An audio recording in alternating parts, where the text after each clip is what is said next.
Olá, galera! Desejo que todos estejam bem. Eu sou a professora Maiara e nessa videoaula eu dou continuidade à unidade 1 do nosso livro, que fala sobre os aspectos humanos do continente europeu.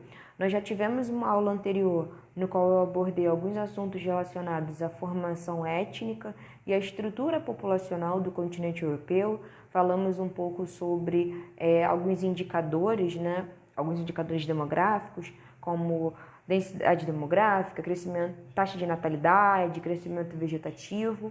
Nessa videoaula eu vou falar um pouco mais sobre os fluxos migratórios do continente e vou finalizar com a correção dos exercícios da unidade. Então pega o seu material para que você possa acompanhar junto comigo. Vamos lá.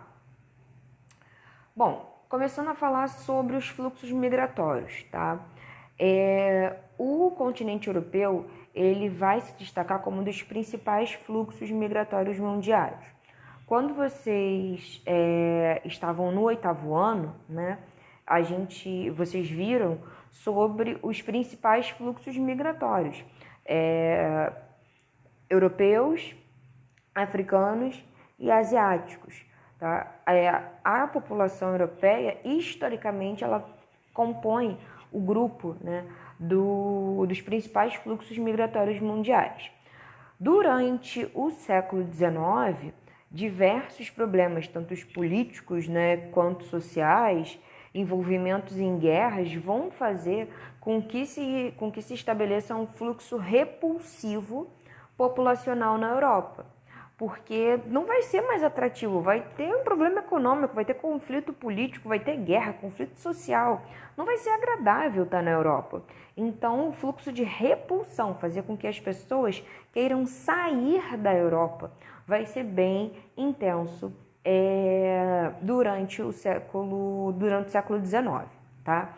No século XX, o contexto vai mudar um pouco.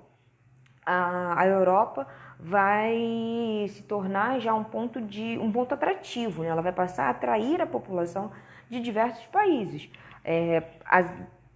do continente asiático, do continente africano especialmente, mas em caráter mundial o contexto muda. O que no século XIX era repulsivo, no século XX se torna atrativo. E os movimentos de atração foram, em primeiro lugar, em função da reconstrução do continente, lembrando que ele ficou envolvido em diversas guerras. Então, o processo de reconstrução foi fundamental. Auxílio do Plano Marshall, por exemplo, que foi aquela medida, o pacote de medidas econômicas para a reestruturação dos países europeus envolvidos na guerra.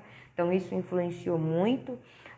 A ocupação dos postos de trabalhos ociosos, um baixo crescimento vegetativo também, lembrando que o crescimento vegetativo é aquela relação de taxa de natalidade, taxa de mortalidade e a taxa de migração. Então, ela tem um baixo crescimento vegetativo. Muitos países vão incentivar políticas de migração para trazer pessoas para o continente. Se faz necessário ter uma reposição natural da população, A gente nasce, a gente cresce, trabalha e morre. Se não está nascendo mais ninguém, quem é que vai trabalhar, tá? E se não está trabalhando ninguém, como é que vai ficar a aposentadoria dos idosos? Quem vai trabalhar nas indústrias, É necessário ter um quantitativo populacional. Exemplo, vocês estão aí, vocês estão adolescentes, 9º ano, vou chutar, tá, gente? Uma faixa aí de 14 anos, 15 anos, Vocês não trabalham. Eu tô aqui, tô trabalhando. Daqui a um tempo, se não nascer mais ninguém, vamos colocar assim, quem é que vai dar aula? Quem é que vai trabalhar na padaria? Quem é que vai trabalhar no mercado? Quem vai trabalhar na indústria? Quem é que vai compor a população economicamente ativa, Aquele grupo de acima de 18 anos que possuem idade para realizar uma atividade remunerada. Se não nascer ninguém, quem trabalha? Como é que o mundo vive, Então, essa reposição da população, ela é essencial. Em países no qual esse crescimento vegetativo está muito baixo, houve, por parte de muitos países, políticas de migração, tá? Em geral, os imigrantes, quando a gente fala desses fluxos migratórios, é importante a gente lembrar alguns termos, né? Migrante com a letra M, de Maiara, migrante é aquele indivíduo que está se deslocando de um local para o outro por vontade própria, né? O emigrante com a letra E, o E da ideia de externo. Então, é aquele indivíduo que está saindo, que ele está indo para fora do seu território, do seu país, né? Da sua cidade, do seu território, né? O imigrante com a letra I da ideia de interno. Então, é o indivíduo que está entrando em algum território. E o refugiado, por sua vez, é aquele indivíduo que sai do seu território de forma forçada, seja por uma perseguição política, religiosa, étnica, enfim. Ele é obrigado, ele é forçado a sair do seu território. De modo geral, os imigrantes, eles vão receber salários mais baixos, tá? E vão realizar trabalhos no qual se tem uma oferta maior. Por exemplo, serviços braçais, aqueles que, de modo geral, não necessitam de um conhecimento técnico, um conhecimento mais intelectual, tá? Que é, no contexto europeu, aquele que vai atrair mais a população. Há alguns anos, a Europa ela estabeleceu diversas políticas de contenção de fluxo migratório, porque como estava chamando muita gente, isso estava se tornando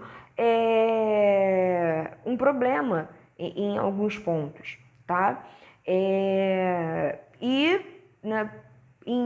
Problema por quê? Tá? São diversos fatores. Primeiro, a gente tem que entender que a Europa vai estabelecer contenção de fluxos migratórios porque houve o aumento do número de trabalhadores desempregados, tanto nativo quanto dos imigrantes. Porque não adianta você chamar muita gente se você não vai conseguir dar emprego para todo mundo. Esse já é um problema.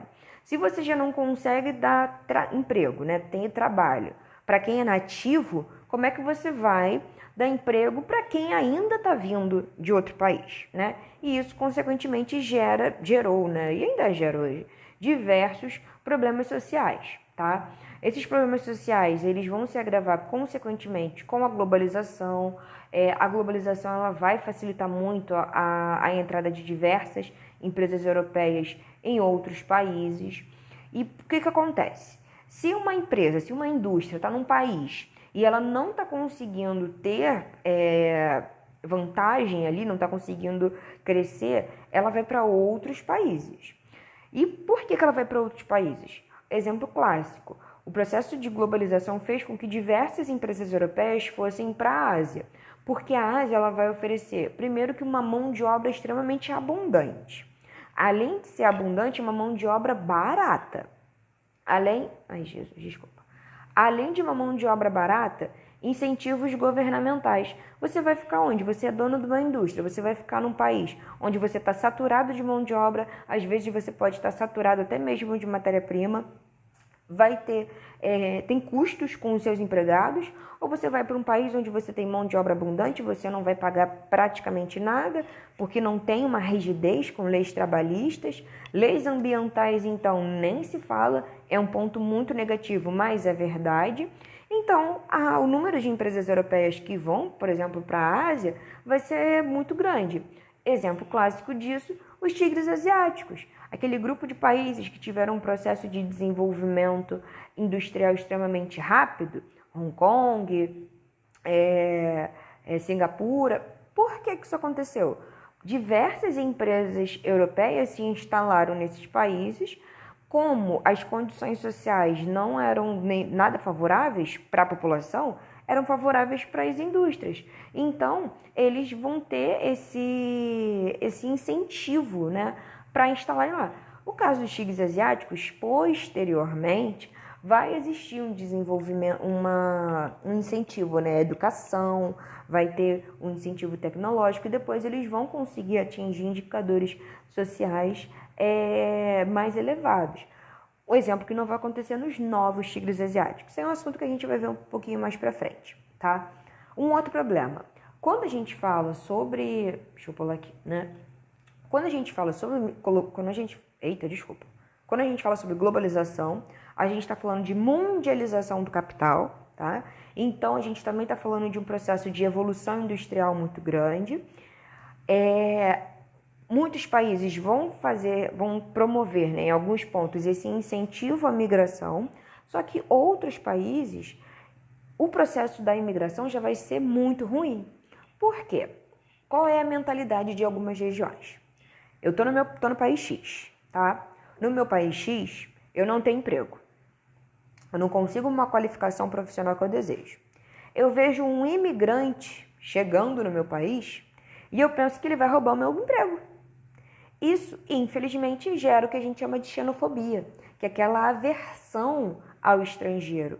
E essa aversão ela vai se dar em aspectos extremamente violentos, tá? É aquele preconceito com a cultura, com a prática do outro, um processo de discriminação, um processo de marginalização desses imigrantes extremamente recorrente, tá? E são vários fatores. Vai ter uma eliminação muito grande de postos de trabalho na Europa, uma vez que vai ter a transferência de muitas indústrias para a Ásia. E os imigrantes que estão lá vão sofrer extremamente com isso, tá? Muitos imigrantes vão sofrer com a xenofobia, Suíça, Alemanha, muito, França, assim, muito significativamente. A gente também não pode deixar de mencionar que a própria crise política, crise econômica de muitos países, né, vai fazer com que se tenha um número de refugiados maior, né? Por exemplo, refugiados do Oriente Médio vão tentar procurar abrigo na Europa, vão ser extremamente perseguidos, vão passar, né, por, infelizmente, todo o processo da xenofobia por causa desse preconceito, tá? Deixa eu ver mais o que para falar aqui. Tá. E no caso ainda, né, de muitas populações do Oriente Médio, eles vão ser acusados, além da questão da xenofobia, tem a questão do terrorismo, né? Não necessariamente, mas por uma questão de estereótipo, por uma questão de uma visão deturpada da questão, eles vão ser perseguidos políticos, vão ser perseguidos religiosos. Às vezes, algumas perseguições políticas e religiosas acontecem nos países de origem desses refugiados, eles saem, vão para a Europa e lá também acontece, intensifica, né, o processo de xenofobia, tá? Isso aí é bem complicado, mas infelizmente se torna uma questão relacionada ao fluxo migratório, beleza?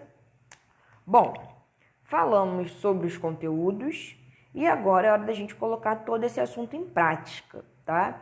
Vamos começar com a realização dos exercícios. A gente começa na página 341, tá bom? Passa aí o seu livro, passa na página, chega aí na 341. Bom, nessa questão tá pedindo pra gente calcular a densidade demográfica. Densidade demográfica é a distribuição dos habitantes por quilômetro quadrado. Mayara, como que eu faço isso? Você vai pegar o número de habitantes e vai dividir pela área em quilômetros quadrados. Matemática simples, tá? Exemplo aqui. Primeiro, Islândia. Você vai pegar 329.425 dividido por 103.000. Quanto que dá? 3,1. Então, a densidade demográfica da Islândia é de 3,1 habitantes por quilômetro quadrado, tá? Isso aqui é matemática simples, é só você dividir o número de habitantes pelo número da área. Então, a Noruega vai dar 16,09, Finlândia 16,26, Suécia 21,71, Estônia 29,01 e Letônia 30,52. Nesse exemplo aqui, a gente está percebendo que a maior densidade demográfica é na Letônia e a menor densidade demográfica está sendo na Islândia. Já falei da Islândia. Por que, por exemplo, vai ter uma densidade demográfica baixa lá? Por causa do clima. Beleza? Vamos lá, vamos continuar. A gente vai agora para... Eita, desculpa, gente. 348. A população não se distribui de maneira uniforme pelo espaço geográfico, pois existem locais com alta densidade demográfica e outros com vazios demográficos. Sendo assim, faço uma análise sobre a distribuição da população europeia. Então, primeiro, a distribuição da população europeia ela é irregular, tá? A distribuição da população mundial é irregular. Da Europa não vai ser diferente. Então, distribuição da população é irregular. Vai ter uma concentração maior onde? Nos países que são industrializados. Por que as pessoas vão se concentrar lá? Porque esses países que são industrializados, eles vão fomentar um processo de urbanização, vão fomentar um processo de oferta de mão de obra, então vai se tornar atrativo. Quais são os países mais industrializados da Europa? Reino Unido, né? A gente bota aí, no caso, a Inglaterra, né? Mas o Reino Unido como um todo. Primeiro país a se industrializar, Alemanha, França, o norte da Itália, os Países Baixos, são as áreas que vão ter uma maior concentração populacional. E onde que a gente vai encontrar os vazios demográficos? Em áreas onde o clima vai influenciar muito. Áreas com intenso frio, por exemplo, vai fazer com que as pessoas não se localizem lá. É aquela questão que eu falei, das áreas ecúmenas e anecúmenas. Áreas ecúmenas, elas disponibilizam fatores para fixação humana. As anecúmenas não vão disponibilizar, não dão condições de fixação. O que vai ser essa condição de fixação? Um clima agradável, uma temperatura agradável, acesso à água, o relevo, condições mínimas para você sobreviver, beleza? Vamos para 2. Explique por que Mônaco, apesar de não ser o país mais populoso da Europa, é o mais povoado. 2 termos importantes, populoso e povoado. Populoso é em relação à quantidade de pessoas. Um país populoso ele tem muitas pessoas, tem um número alto de pessoas. Um país menos populoso tem um número pequeno de pessoas. Povoado já é em relação à distribuição dessas pessoas. Muito povoado, as pessoas ocupam todos os espaços. Pouco povoado, as pessoas se concentram em uma área e o restante do território não é habitado, tá? O que acontece com Mônaco? Mônaco realmente não é mais populoso. Mônaco tem um número pequeno de pessoas. Só que o tamanho de Mônaco é muito pequeno. Mônaco é um ovo. Então, já que Mônaco é pequena, a quantidade de pessoas, a pouca quantidade de pessoas que ali já estão, já ocupam todos os espaços, tá? Então, a questão é essa. Mônaco não tem uma população absoluta, então o número total de pessoas é pequeno, mas como a área, né, a extensão do país é pequena, faz com que haja esse índice de povoado, porque essa população ocupa todos os espaços. Bom? Vamos para 3.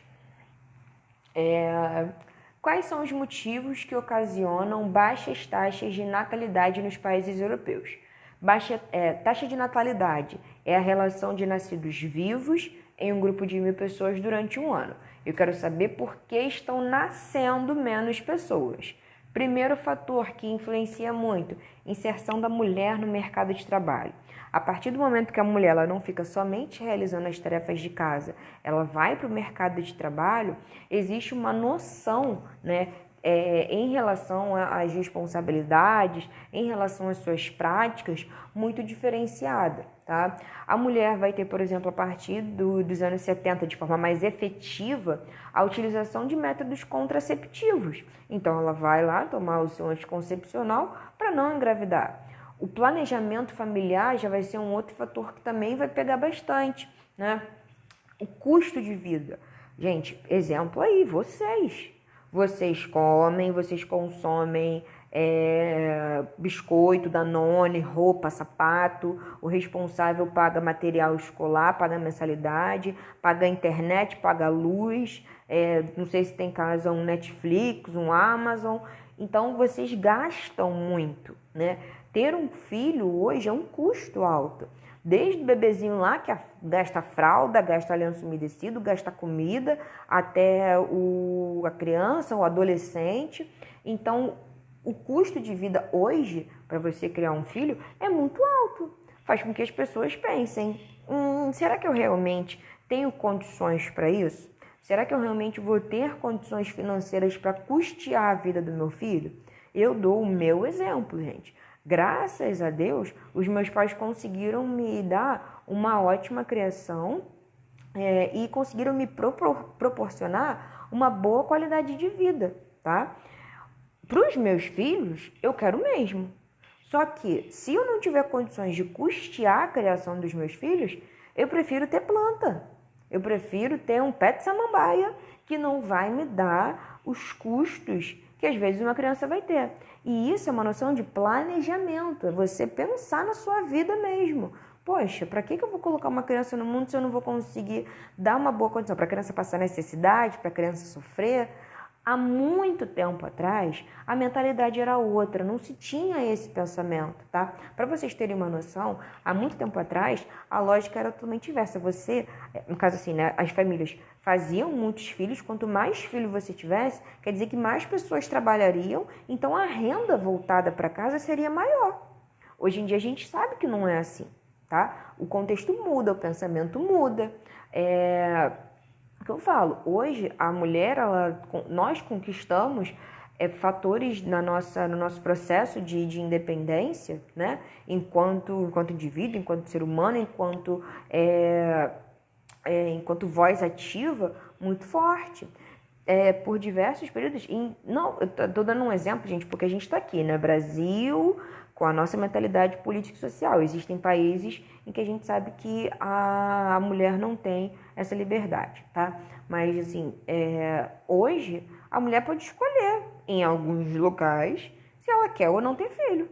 Ah, quero ter um gato, quero ter uma samambaia, não quer ter uma criança. Ela pode escolher. Há um tempo atrás isso não era possível, tá? Então, o que vai ocasionar essa baixa taxa de natalidade?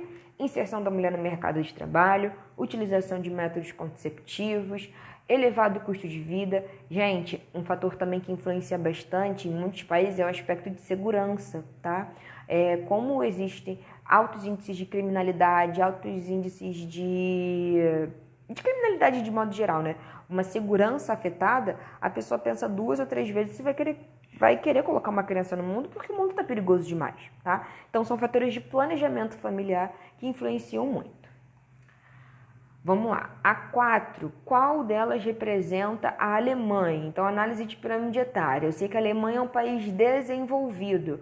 Característica de um país desenvolvido é uma base estreita, porque vai me demonstrar que tem uma baixa taxa de natalidade e um topo um pouquinho mais largo, porque me mostra uma alta expectativa de vida. Eu tenho 2 pirâmides. A pirâmide, assim, na minha esquerda tem uma base estreita, uma população economicamente ativa no meio e um topo mais largo. A pirâmide da minha direita, ela tem uma base larga e um topo estreitinho.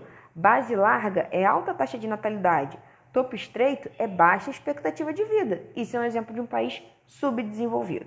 Então, aqui é que está à minha esquerda, marquei com os tracinhos, é referente a um país desenvolvido. E uma característica que pode responder isso aí, a base aí, ó, botei a setinha vermelha. A base está estreitinha, baixa taxa de natalidade. Beleza? Vamos seguindo. 5. Lá 349. Observe o mapa dos principais grupos étnicos da Europa no início da unidade e responda as questões. Quero saber quais são os principais grupos étnicos que formam a população da Federação Russa. Russos, fineses, turcos, botar para cá para ver tudinho. E os cálmucos, tá? B, essa questão aqui é mole, que é só para a gente identificar. A B, principais grupos étnicos da Península Ibérica, os neolatinos, os portugueses e os espanhóis e os bascos. C. Agora da população do Cáucaso, turcos, armênicos, os caucasianos propriamente ditos, né? Os russos, vou subir aqui, calma aí, pronto. Armênios, turcos, caucasianos, russos, tá?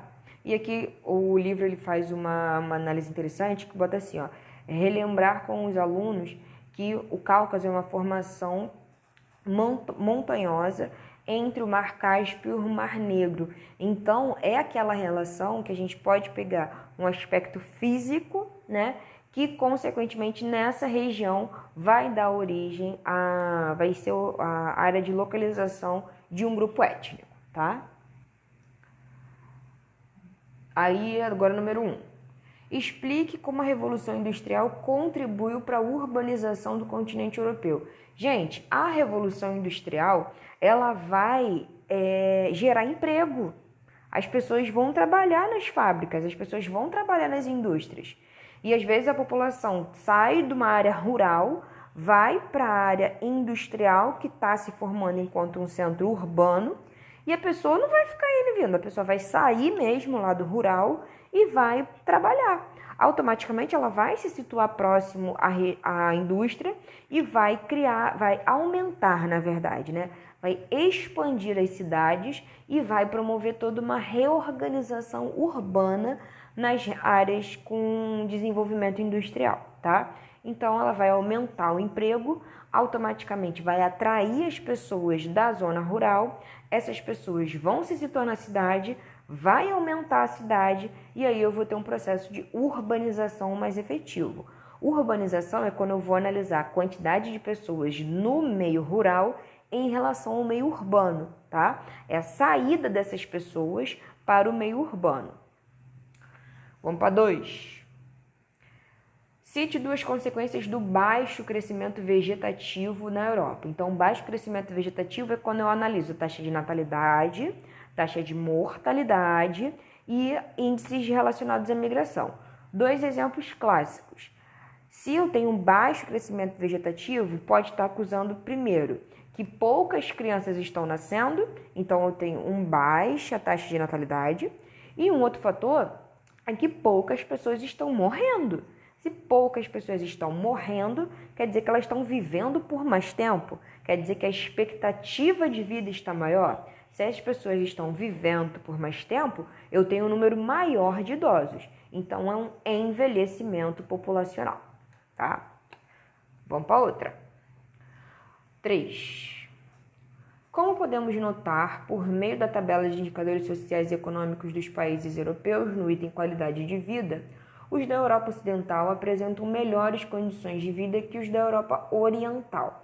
Nessa perspectiva, pesquise o motivo que pode ter ocasionado tais diferenças entre as duas regiões. Gente, Guerra Fria, né? A Guerra Fria foi aquele período de bipolaridade do mundo, no qual houve, por um lado, o domínio capitalista e o domínio socialista. Nos países que tiveram a influência do domínio capitalista, houve um processo de desenvolvimento econômico e, em alguns aspectos, social, que vão desenvolver os países. Isso automaticamente vai gerar melhores indicadores sociais, né? Saúde, educação, renda. Já nos países de base socialista, não houve uma dedicação assim a esse desenvolvimento econômico e social, então já vai apresentar indicadores baixos. Pula para 350. Desculpa aqui, peraí. 350, número 4. O que é a xenofobia?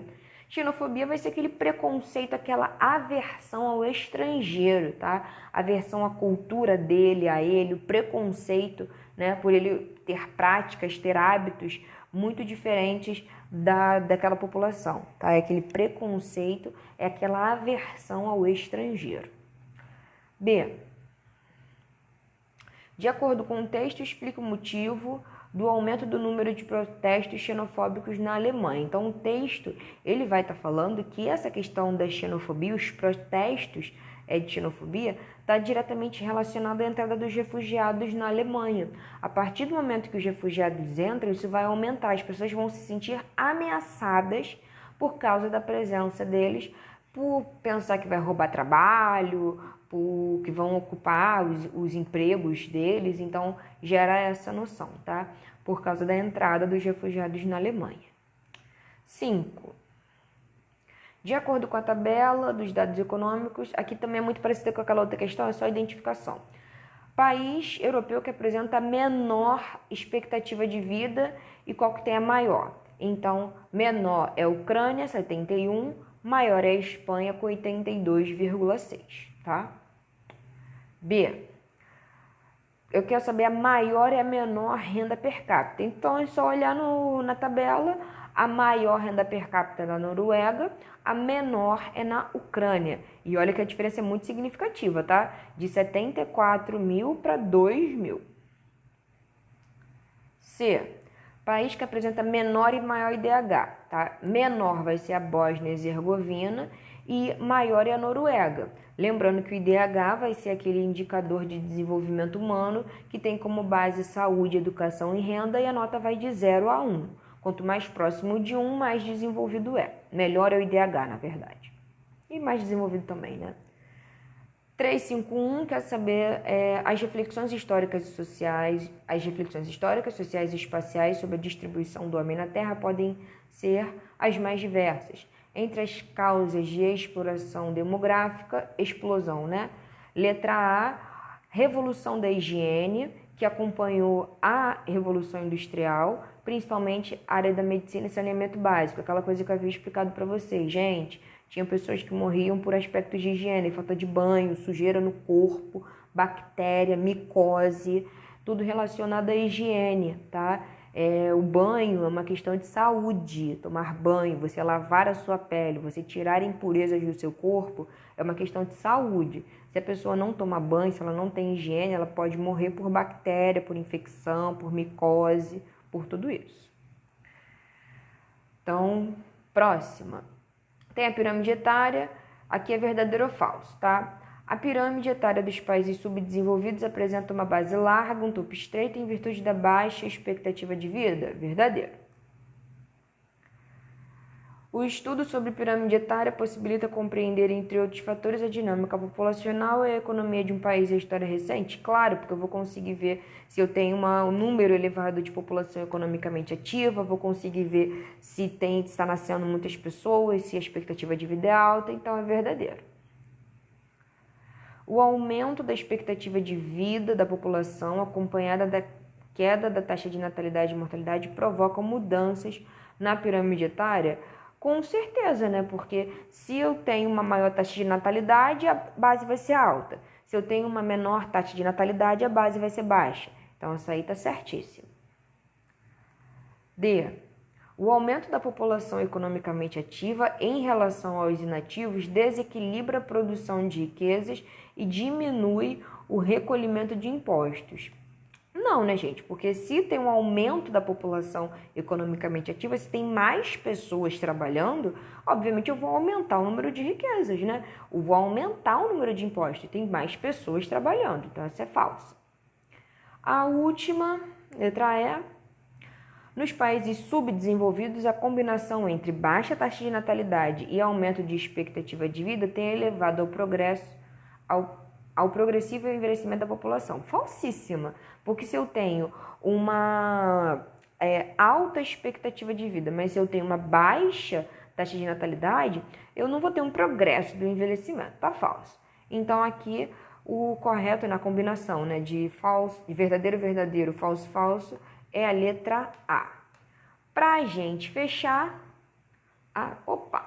a última questão, calma aí que o meu travou e não quer passar.